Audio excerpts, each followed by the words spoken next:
Hello दोस्तों, welcome to good English. दोस्तों, आज हम लोग पढ़ने वाले हैं ऑक्सिलरी वर्ब का पार्ट 2, जिसमें हम लोग पढ़ने वाले हैं यूज ऑफ वाज एंड वर।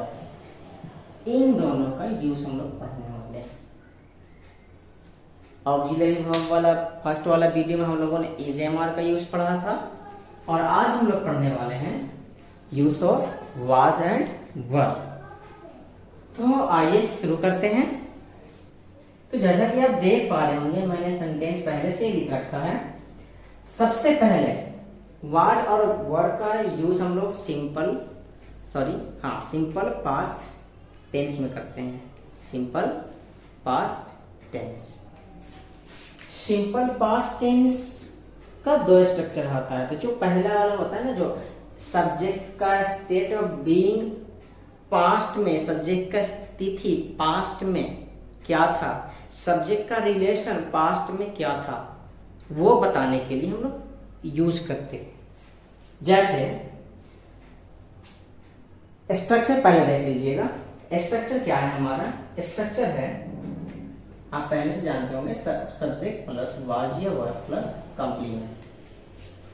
ये वाज और वर क्यों? क्योंकि मैंने फर्स्ट वाला वीडियो में ही बताया था, ऑक्सिलरी वर्ब पार्ट 1 वाला में, कि ये हमारा बी वर्ब का फॉर्म है। और बी वर्ब ऐसा होता है, बी जो अपने बाद नाउन या एडजेक्टिव लेता है, और उसी को कंप्लीमेंट बोलते हैं। और कंप्लीमेंट होता है कि अगर ये डिटेल में पढ़ना चाहते हैं तो आप टाइम एंड टेंस का सबसे फर्स्ट वाला जो वीडियो है उसमें जाकर के आप देख सकते हैं, अच्छे से बताया होगा। तो ये वाज और वर है, एक बी का वर्ब, बी का पार्ट है। तो उसके आपको पता ही है कि बी ऐसा होगा जो अपने बाद नाउन और एडजेक्टिव लेता है उसको, और वो क्या बन जाता है, आपका कंप्लीमेंट के रूप में इस्तेमाल होता है, कंप्लीमेंट बन जाता है। तो पहला आप देख सकते हैं कि इसका ऑक्सिलरी वर्ब वाज वर का इस्तेमाल मैंने पॉइंट करके लिख रखा है कि पहला यूज क्या होता है, सिंपल पास्ट में, यानी पास्ट में सब्जेक्ट का स्टेट ऑफ बीइंग, पास्ट में सब्जेक्ट का स्थिति, पास्ट में सब्जेक्ट की हालात, पास्ट में सब्जेक्ट क्या कह सकते हैं, इकोनॉमिकल कंडीशन, कुछ भी। ही वाज पुअर 10 years अगो, 10 साल पहले गरीब था, है ना। तो ये पास्ट के बारे में बताया, पास्ट का रिलेशन। तो यहाँ पर देखिएगा, ही वाज अ टीचर, वह एक शिक्षक था। अब इसको समझने के लिए बहुत सारी चीजें हैं। जैसे मान लीजिए कि मैं किसी के साथ बात कर रहा हूँ, कहीं घूम रहा हूँ, आपने मुझे देखा। अब आप अगले दिन पूछ रहे हैं कि सर वो कौन था, मैं क्या बोलूंगा? ही वाज अ टीचर, वो शिक्षक था, बोलूंगा ना। वो कौन था? मैं बोल सकता हूँ he was my friend also.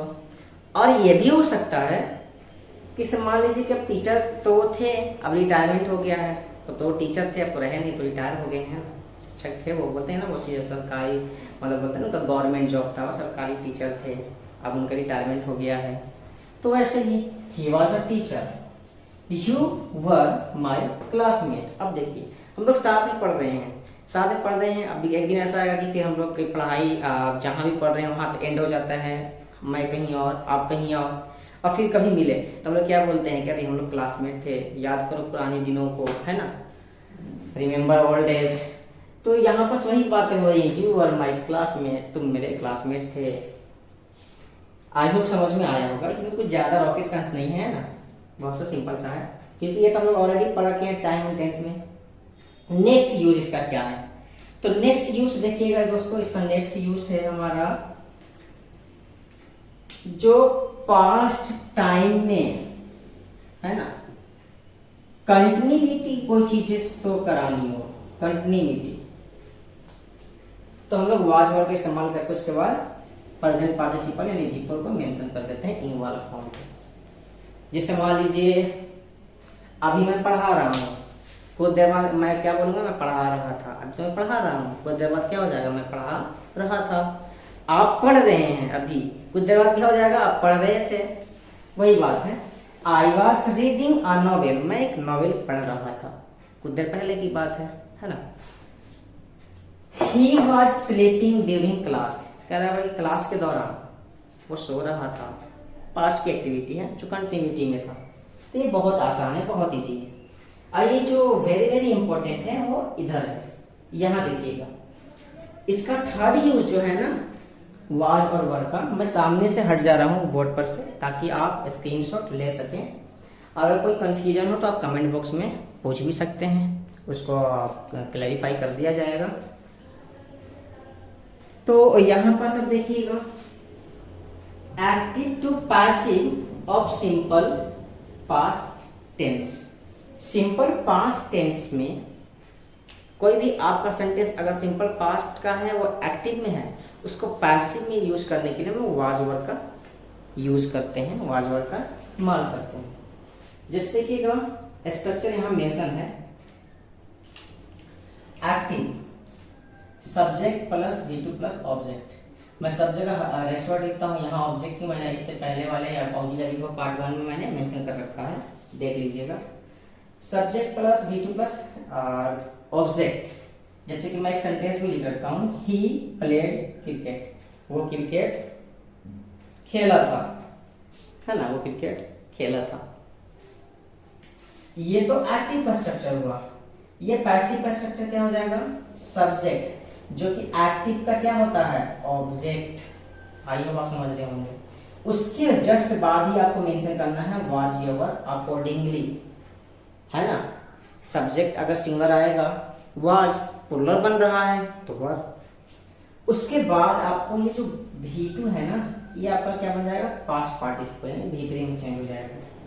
Then अगर रेस्ट वर्ड है तो हम यहीं पर मेंशन करते हैं। ये बस समझने के लिए कि हम लोग जब वॉइस पढ़ेंगे ना, उसको बहुत डीपली पढ़ेंगे, बहुत सारी चीजें अच्छे से कवर करेंगे। यहाँ पर उसके बाद है बाय, देन ऑब्जेक्ट। अब ये ऑब्जेक्ट क्या है, तो मैं यहाँ समझने के लिए लिख रखा हूँ। ये जो आपका एक्टिव का सब्जेक्ट है, यहाँ देखिए मैं लिखा हूँ, वही यहाँ पर क्या बन जाता है, ऑब्जेक्ट। अब हमारा सेंटेंस क्या था भाई, ही प्लेड क्रिकेट, वो क्रिकेट खेला था। आई होप आप समझ रहे हो।